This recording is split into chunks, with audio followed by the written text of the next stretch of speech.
खुलुमबाय स्टुडिय'आव दं आं दा बोसोरफ्रोमबो फालिबोबाय थादों लोगोसे बोसोरफ्रोमबो फालिबोनाय बादि देग्लायबो थांनाय मैयानि समाव गुरुदेव कालीचरण ब्रह्मनि रुंसारि सानखौ स्वरूप स्थिति प्रसाद संसदआ साननैनि हाबाफारि लानानै फालिनाय जादोंमोन बेबादिनो बर'नि ब्रह्म धोरोमनि बिफा गुरुदेव कालीचरण ब्रह्मनि जिउ आरो सानस्रि सानथौखौ गोजोर खालामनो थाखाय गासै आसामावनो ब्रह्म धोरोमनि कर्मफ्रा जयग'नि गेजेरजों नाजाबोदों जोबोर गोजोनथाव बाथ्रा सनितपुर जिल्लानि सिङाव बे रुपाजुलियाव दिनै गुरुदेव कालीचरण ब्रह्मनि 86थि थैनाय सानजों लोब्बा लाखिनानै स्वरूप स्थिति संसदआ बेवहाय गाजा गोमजायै मैयानिफ्राय गुरुदेव कालीचरण ब्रह्मनि थैनाय सानजों लोब्बा लाखिनानै बिथांमोना दिनै गेवलां मेल बेवहाय सावराय मेल खुंदों आरो बेवहाय गोबां सोलोंसा बिथांमोनहा नुजाथिफैदों आइ आफा नुजाथिफैदों दा खोथा जाहैदों जे गुरुदेव कालीचरण ब्रह्मनि जिथुनिखि जिउ आरो सानस्रि सान्थौ बेखौ गोजोर खालामनो थाखाय अल आसाम ब्रह्म धर्म परिचालना समिति गोदोनिफ्रायनो बिथांमोनहा नाजाबोदों आरो दिनै मुलुगाव गोजोन सान्थि जौगाहोथिनि गेजेरजों लाबोनो थाखाय बिथांमोना नाजादों आरो गुरुदेवनि सान्थौ सानस्रिखौ गोजोर खालामनो थाखाय बिथांमोनहा गोबां हाबाफारि लाबोदों दिनै दामना मिथिगौ जे गुरुदेव कालीचरण ब्रह्मनि मुङै आसाम सरकाराबो मोनसे बान्था माने हारिमायारि बान्थाखौनो होनजायो स्टेट बान्था रायजोआरि बान्था आरो लोगोसे ट्रास्ट मोनसे दङ कालीचरण ब्रह्म ट्रास्ट बेखौ गुबुन गुबुन फिल्डआव खामानि मावनाय बिथांमोननो बान्थाखौ होनाय जायो बेखौ जोनोम सानाव 18 एप्रिल खालि होनाय जायो दिनै मिथिगौ जोङो जे गुरुदेव कालीचरण ब्रह्मआ बिथाङा गुदियावनो बर'नि माखासे पान्डुलिपिखौबो बिथाङा बै समावनो बुंदोंमोन बै समावनो वार्क कालचारनि कर्म संस्कृतिनि खोथाखौ बुंदोंमोन सोलोंथाइ आरो रांखान्थि जौगानायनि बागैबो बिथाङा बुंदोंमोन आइजोफोरनि सोलोंथाइ आरो जौगानायनि आरो दानाय लुनायनि सोमोन्दैबो बिथाङा बुंलांदोंमोन बेनिफ्राय कार्पेन्ट्रि बायदिसिना बिथाङा बुंलांदोंमोन आरो बिथांनि गोख्रों दैदेननायावनो 1929 मायथाइयाव शिलंआव साइमन कमिसनखौ लोगो हमनानै ट्राइबेल भेल एन्ड डाबखौ रैखा खालामनायजों लोगोसे बै समावनो बिथाङा माने फ्रि एडुकेसन माने फ्रि एडुकेसन माने प्राइमारि लेभेलाव सोलोंथाइ होनायनि खोथाखौ बुंदोंमोन मोनसे सिं जायगायाव सनितपुर जिल्लानि सिङाव बिथांमोना बे हाबाफारिखौ लादों आं जोबोर गोजोननाय मोनदों आरो बेवहाय गोबां मानसिफ्रा बाहाय नुजाफैदों आरो इयुनाव गुरुदेव कालीचरण ब्रह्मखौ जों बेबायदि मोनसे मान आरो माबा होनानै गोसोखांनानै जोङो फालिनो हागोन बेखौनो आङो हामलायो दा बेवहाय दिनै 25 बैसाग बै 1988 मायथाइनि 8 मे 25 बैसागखालि गुरुदेव कालीचरण ब्रह्मआ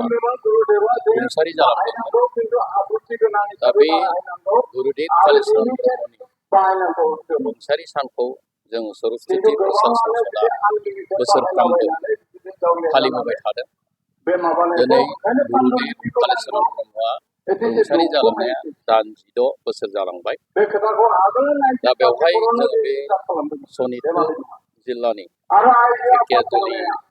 बे आन्सलिकनि सिङाव थानाय रुपाजुलि बे गामियाव स्वरूप स्थिति प्रसाद संसदनि मोनसे गुरुदेव कालीचरण ब्रह्मनि गोसोखांथि सान बेखौ जों फालिनो लादों दा बे जाबाय गुरुदेवा बर'फोरनि मोनसे समाव नासयजानाय मुगैजानाय बे बर' हारिखौ गुरुदेव कालीचरण ब्रह्मआ गसंथानानै बोखांबोदों बे कालीचरण ब्रह्मनि जा खामानि मावनाय जातिखौ माने मोनसे धोरोमनि गेजेरजों बै समाव बर'नि गेजेराव धोरोमा गुलाय गुजाय जादोंमोन, आसार खान्थिफ्रा गुलाय गुजाय जादोंमोन, बायदिसिना शिक्षानि अभाबाव, सोलोंथाइनि अभाबाव बोरैबायदि थानांगौ, बोरैबायदि जानांगौ, बोरै सोलिनांगौ बे गियाना गैयामोन, जायनि जाहोनाव गुबुन हारिफोरजों बर'फ्रा मुगैजादोंमोन आरो बे मुगैजानानैनो बेखौ बारग'नो थाखाय गुबुन गुबुन धोरोमाव बास्लायदोंमोन, जेनेबा संकरि धर्म, ख्रिस्टान धर्म, इस्लाम धर्म बायदिसिना धोरोमाव बर'फ्रा बास्लायै माने अस्तित्वबिहीन जालांनोसैमोन। थिग बे समावनो गुरुदेब कालिचरण ब्रह्मआ माने सानखांनो हानानै जे बे बर' जाथिखौ हमथानांगौब्ला गुबुन मोनसे संस्कार लाबोनानै हमथानो नांसिगोन होननानै सानखाङो। बे समावनो बियो परमहंस शिबनारायण स्वामिनि बिजाब गांसे सारनित्य क्रिया बेखौ मोनसननानै बे ब्रह्म धर्मनि सोमोन्दै बेहा गियान जायो। बे धोरोमनि गुरुआ सोर बेखौ नागिरलांनानै बियो संहैयो कलकातायाव, संनानै मोनो परमहंस शिबनारायण स्वामिखौ आरो बे धोरोमखौ आजावनानै बे बर'नि गेजेराव बियो बेवहाय फोसावफैयो। फोसावनायनि गेजेरजों बर'फोरनि गेजेराव मोनसे आत्मचेतना जागृत खालामनानै फोजाखांनानै बर'फोरखौ सोलोंथाइ दिगाव बोखांनानै फरायसालि गायसननानै बेवहाय शिक्षा दिक्षा बायदिसिना जि दानाय बा मिस्ट्रि मावनाय, उइभिं सेन्टार बायदिसिना गायसननानै बर'फोरखौ आर्थिक भाबै आरो शिक्षानि फारसे, सोलोंथाइनि फारसे दावगाहोनानै माने मोनसे आत्मचेतना राजनैतिक भाबै, सामाजिक भाबै, अर्थनैतिक भाबै गसंथानो हानाय बायदियै माबादोंमोन, हमथाफैदोंमोन। आरो मोनसे गोजोनथाव खौरां, नोंथाङा नोंथांनि न'खौ समायना रमायना जोंख्लाब माख्लाब खालामनो गोसो दं नामा? थारैनो नोंथाङा नोंथांनि न'खौ समायना रमायना साजायनो गोसो दंब्ला नोंथांमोननि थाखाय बिजनेस बेन्स प्रडाक्ट्स कम्पानिया गोजोनथाव खौरां लानानै फैदों। गोदान बोसोर रंजालि बैसागु फोरबोजों लोब्बा लाखिनानै बेन्स प्रडाक्ट्स कम्पानिया नोंथांमोननि थाखाय अफार होनाय जादों। चिरां जिल्ला बेंटल गेट 27 राजा लामानि एबा सिबिथाइ लामानि साखाथियाव नोंथांनि न'खौ समायना रमायना खालामनो गोसो जानाय रायजो राजाफोरनि थाखाय बिजनेस बेन्स प्रडाक्ट्सआ लानानै फैदों गोजोनथाव खौरां। पलिग्रेनाइट, WPC एबा PVC, wooden flooring, wallpaper, steel roofing, soffit ceiling बायदि गाबनि न' साजायग्रा खम बेसेनावनो नोंथांमोना बायनानै लांफैनो हागोन।